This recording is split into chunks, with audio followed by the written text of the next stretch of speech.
dalam langkah ke acara berikutnya, yaitu persiapan gelar pasukan. Transformasi PT PLN untuk meningkatkan pelayanan tenaga listrik di Indonesia terus dilakukan. Kali ini, PLN siap menerapkan Advanced Metering Infrastructure atau AMI.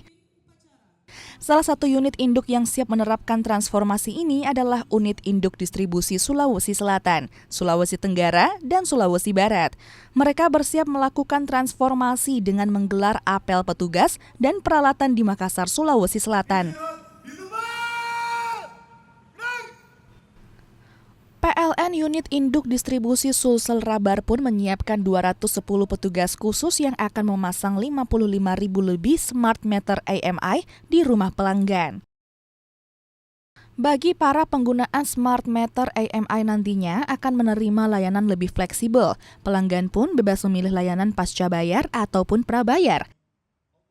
Selain itu, waktu perbaikan jika ada gangguan listrik akan jauh lebih cepat. Tentunya dengan implementasi smart meter AMI ini, harapannya adalah membuat kenyamanan pelanggan semakin tinggi, semakin baik.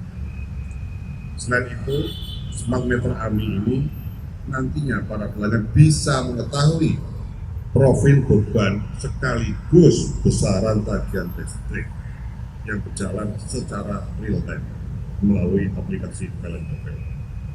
Saya berharap, saya titip kepada teman-teman yang nanti akan turun ke lapangan menginformasikan kepada para pelanggan yang telah dipasang AMI meter ini bahwa kelebihan dari parameter AMI ini salah satunya adalah bisa melihat profilnya, ya, bisa melihat bebannya, dan bisa melihat berapa besaran tagihannya secara real time.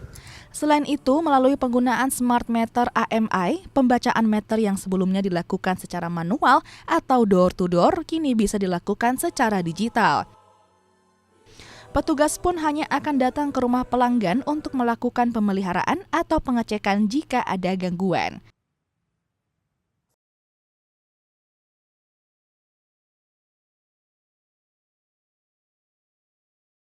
Ya, semangat pagi!